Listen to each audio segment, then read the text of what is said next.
right, Deputy Sheriff Justin Carr is here from Fulton County Sheriff's Office, right? That's it. All right. I have a quick question for you. You know, I've always believed, I've gotten pulled over a few times, but I'm one of those guys who believes, man, you just say yes, sir, no, sir, yes, ma'am, no, ma'am. Yeah, just shut up. You be a gentleman or a lady, and you don't give a lot of lip, and you're cooperative, and you'll probably get a warning. Or at least be better off. At least you have a better chance of getting a warning as opposed to being contentious. A lot of it is your attitude. You know, have your stuff ready. If it's at night, turn the lights on in the car. Have your hands on the steering wheel. Have your driver's license, your insurance ready. Don't be underneath the seat looking for it. Hang on a second. I'll be right with you as you're crawling in the back. See, we're not going for that because the fact is, you know what's just going on.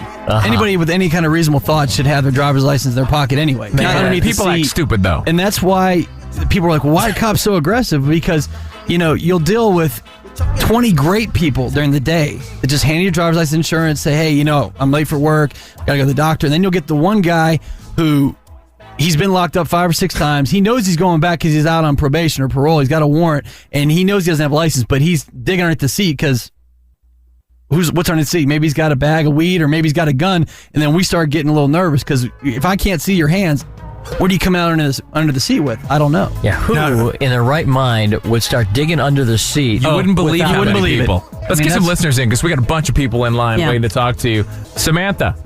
Yeah. Ask a cop. Deputy Justin Carr is here. My question is, why is it that cops get away with more than citizens do? What do you mean they get away with? Like, on the highway, they'll be going 90, like, without their lights on. Well, they might be on a call. Aren't there different situations where you would have your lights on or not? Samantha, Yeah. Samantha, it depends on the situation. Like, I could be on my way to back somebody up, and it's not what we call not a priority one, and I'm trying to get there in a hurry without running lights and sirens. But the perception is you're just speeding. Yeah, but that could be the perception. I can see them, like, run red lights, too. Without their lights and sirens on? Uh-huh. Usually, you're supposed to use your light and sirens if you're definitely buzzing a red light. So just don't assume, Samantha, that they're out doing wrong. They may be on the way to something. Mm-hmm. Okay. Hey, Scott. Yeah. Ask a cop. If I pass a speed trap and I flash my headlights to warn people coming, is that illegal? Good question. I don't. I can't give you an exact answer on that. I've never written anybody a ticket for that. That's just one of those things like, you've just jammed up. You've just saved everybody else, but you might have jammed yourself up if you got past the speed trap. There's nothing. Is there a law? No, I can't imagine there could be a law. I've never heard of one. I see it all the time. I see it on Wyuka all the time because that's one of the biggest I used traps. to do that when I was a kid. Before I was a cop. I mean, I was setting off every light in the car trying to let somebody know. Street like that, 25 mile an hour, speed limit on Wyuka. That's ridiculous. That's a main thoroughfare. There's a lot of roads like that and it's downhill. Yeah. Coming from Phipps down to Roswell Road. If you just tuned in, we're talking to Deputy Justice Carr. Ask a cop on 99. Justin. He upholds justice. It's a new show. Justin Carr, and it's Ask a Cop. Hey, Megan. Hey, one of my friends keeps telling me this, and I doubt that it's true, but I've heard that if you are pulled over and you get a traffic ticket and from a state trooper or something like that, if you're not in full uniform, an example, like if they're not wearing their hat, that you can get out of the ticket. That's right. They're not wearing their hat? Well, I mean, let me tell you. Like if you're not in full uniform. Well, I mean, he's missing his pants, or what's he missing?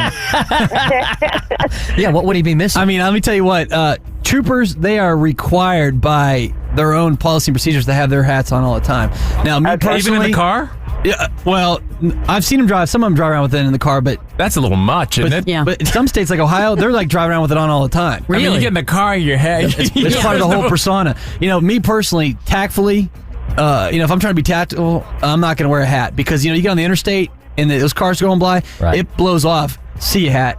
You know what I mean? I'm not going after a souvenir. And I'm not going to try to. But someone couldn't get out of a ticket just for that. No, somebody was lying to you on that one. Yeah, thanks, Megan, for the call. Let's go to Chris. Hey, Chris, you're on the air with Deputy Sheriff Justin Carr. Okay, I got a real question that's going to help every parent out there. I'm driving down the HOV lane right now. My 7-month-old son is in the back. Okay. Does that count as a carpool, as another person? Yes. It should. It's another body in the car. It's another human being. As long as you don't have a dog, you can't pull the dog off is one. That's awesome. So even though he can't drive and he's not going to help the carpool situation here. Doesn't matter. You that got I more have than to tow it says 2 occupants or more in the vehicle. I have an 8-month-old little daughter, Isabella, even though she doesn't know I'm talking to her right now. She's considered a person. So, just because they can't drive doesn't mean it's not. I mean, you can have a whole car of 6 kids in the car. You're definitely cutting down on the highway traffic. Probably get pulled over, though, I guess, huh? Because you can't see the baby, especially and then as soon as that police officer looks in the back and sees 6 kids, he's going to run back into his car. Yeah, thanks. Bye-bye. Have a good day. Crash. Thank you. I get this one all the time. If it is a holiday or a school day off or just one of those days where school is not in session, but the school lights are flashing like 25 in this zone, even though you know there's no school, do you still obey that 25? I do, and I would say too, because sometimes even on school days that are off, they have after-school activities or out-of-school activities when it could be sports or something, and buses are still pulling out of there. So no matter what, even if it's a holiday. Unless it's a Sunday or something. A holiday, I think you're pretty safe, but like on those teacher and service days when there's supposed to be no kids, as long as those lights are flashing, I would stick to them. Okay, you just answered about 100 emails I get. Yeah. What are most of your calls as a sheriff? Because you're kind of a floater. Well, Deputy Sheriff, specifically the Fulton County Sheriff's Department, and we do warrants.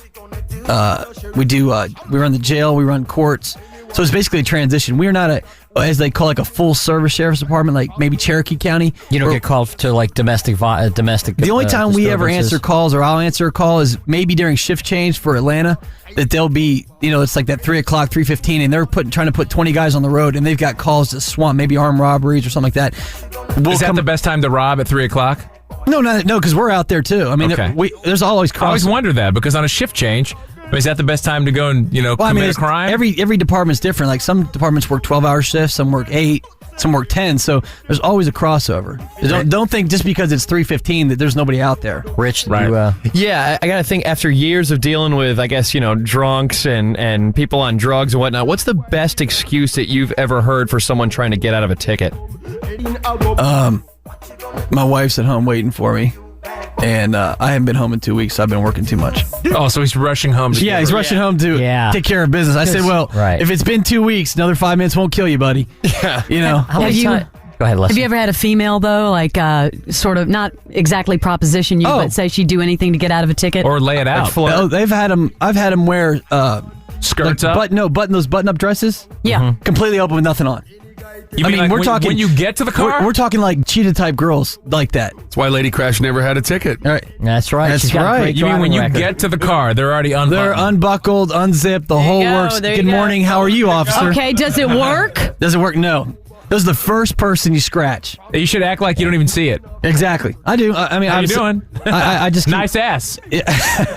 Well, if you definitely seen the ass, it's definitely the day is definitely turned. The day has definitely turned well for you. Let me tell you what. My license is in the back seat. Let me get it for you. Let me get my purse. It's exactly. How many times in your career have you ever had to shoot your gun?